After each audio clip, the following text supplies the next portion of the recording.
Good morning. आज के video में हम लोग सीखेंगे शुक्राणु निर्माण के बारे में कि शुक्राणु का निर्माण कैसे होता है और कहाँ पे होता है ना। देखिए, ये एक इमेज है रामलाल जी का, यानी कि एक ये मेल है, नर है। और आपको पता है कि नर के उदर गुहा के नीचे बाहर की साइड में एक संरचना पाई जाती है जिसे हम लोग कहते हैं वृषण कोश या स्क्रोटम। और इस वृषण कोश के अंदर जब हम लोग प्रवेश करते हैं तो इसमें ये दो संरचना दिखती है जिसे हम लोग कहते हैं वृषण या टेस्टिस, है ना।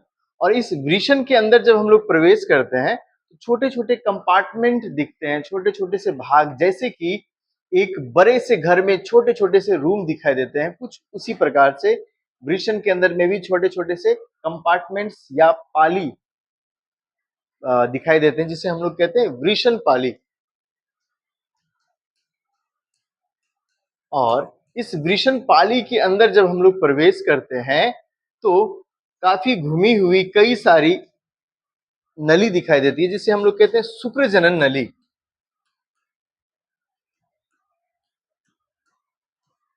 और इसका दूसरा नाम भी है वृषण नली।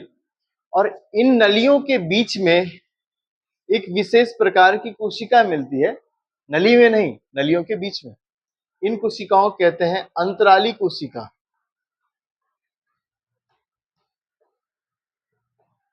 अंतराली कोशिका या लेडिक सेल। ये लेडिक सेल कहाँ पे है?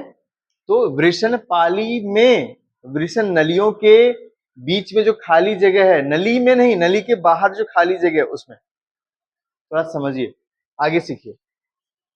इसके बाद क्या है, एक वृषण नली को हम लोग इनलार्ज करके, बड़े करके अगर हम लोग देखते हैं तो इस नली के अंदर जब हम लोग प्रवेश करते हैं वृषण नली के अंदर, तब हमें दो प्रकार की कोशिका दिखाई देती है। एक बहुत बड़ी बड़ी, और बड़ी कोशिकाओं के बीच में कुछ छोटी छोटी कोशिकाएं दिखाई देती है, जैसे कि ये देखिए, छोटी छोटी कोशिकाएं। और इसके बगल में ये बड़ी कोशिकाएं। ये जो बड़ी कोशिकाएं हैं इनको नाम देते हैं हम लोग क्या? नर्स कोशिका या सहायक कोशिका या सर्टोली कोशिका। और एक जो छोटी छोटी कोशिकाएं पाई जाती है वृषण नली में, उन्हें हम लोग कहते हैं शुक्रजनन कोशिका या स्पर्मेटोगोनियम सेल, जो कि द्विगुणित होती है। अगर आपको अगुणित द्विगुणित नहीं समझ में आता तो कृपया करके कमेंट तो नहीं करेंगे, पिछला वीडियो अगर आप देख लेंगे तो आपको क्लियर हो जाएगा, है ना। आगे सीखिए, आगे देखिए क्या होता है।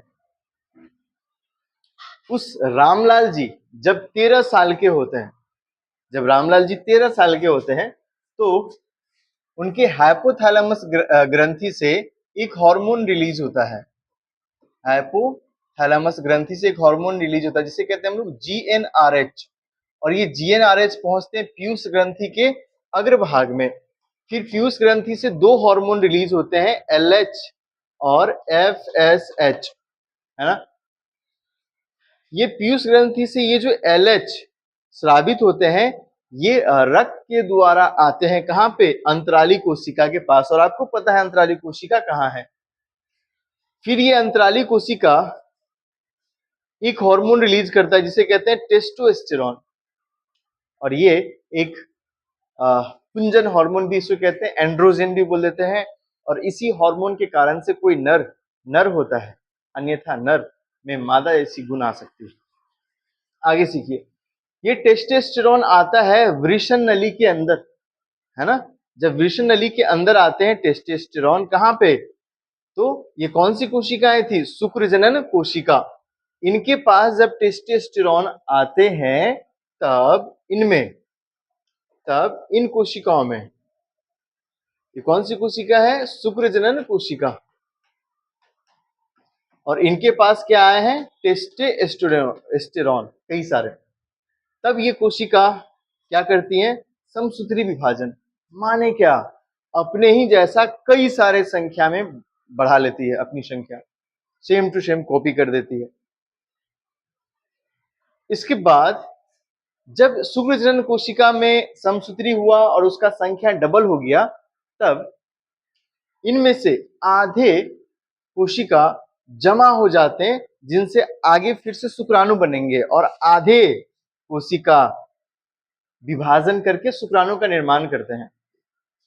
अब जो कोशिका विभाजन करके शुक्राणु का निर्माण करेंगे, उनका नाम हम लोग रख देते हैं प्राथमिक शुक्रजनन कोशिका, जो कि क्या है, द्विगुणित है। क्यों? क्योंकि शुक्रजनन कोशिका पहले से क्या है, द्विगुणित है। और हुआ है कौन सा विभाजन? समसूत्री विभाजन। तो बनने वाला कोशिका भी सेम रहेगा, ये भी द्विगुणित होते हैं। ठीक, अब हम लोग एक छोटा सा यहाँ पे बेसिक बात सीखेंगे अर्धसूत्री विभाजन के बारे में। अर्धसूत्री विभाजन क्या होता है? ये दो भाग में बांटे गए या दो पार्ट में ये कंप्लीट होते हैं अर्धसूत्री विभाजन, है ना। जैसे कि अगर खाना आपके मुंह में है, पहले आप चबाते हैं फिर निगलते हैं, ये दो पार्ट में आप खाने को अंदर लेते हैं, है ना। उसी तरह से अर्धसूत्री विभाजन को दो भागों में बांटा गया, दो चीज करते हैं अर्धसूत्री विभाजन, तब जाकर के एक बार आप क्या कहेंगे, अर्धसूत्री विभाजन हुआ है। कौन कौन सी चीज है वो? तो अर्धसूत्री विभाजन फर्स्ट और अर्धसूत्री विभाजन सेकेंड। जैसे कि देखिए, ये कोई कोशिका है जो कि द्विगुणित है। अगर हम लोगों ने कह दिया कि इसमें अर्धसूत्री विभाजन हो गया है, कौन सा? अर्धसूत्री विभाजन फर्स्ट, तब आप सीधा ध्यान रखेंगे इस एक कोशिका से दो कोशिका बनेगा अर्धसूत्री फर्स्ट होने के बाद, और दोनों कैसे हो जाएंगे? अगुणित। और जब इनमें अर्धसूत्री सेकेंड कंप्लीट होता है, तो इनसे भी फिर दो बनेंगे और इनसे भी दो बनेंगे अर्धसूत्री सेकेंड में। और अर्धसूत्री सेकेंड एक तरह का क्या है? समसूत्री ही है, समसूत्री ही है, कि जैसा था वैसा ही कॉपी होकर के दो। इसका मतलब अगर एक बार अर्धसूत्री विभाजन हो रहा है, अगर एक बार अर्धसूत्री विभाजन हो रहा है, तो चार कोशिका बनते हैं और चारों अगुणित होते हैं, है ना। लेकिन ये दो भाग में बनते हैं, अर्धसूत्री फर्स्ट और अर्धसूत्री सेकेंड। अब इसी चीज को यहाँ पे हम लोग रखते हैं। देखिए अब क्या होता है, प्राथमिक शुक्रजनन कोशिका में अर्धसूत्री विभाजन फर्स्ट होता है प्रत्येक कोशिका में, जैसे कि हम लोगों ने इसमें लेके चला है। इसमें जब अर्धसूत्री फर्स्ट होगा तो इस एक से कितने बन जाएंगे? दो।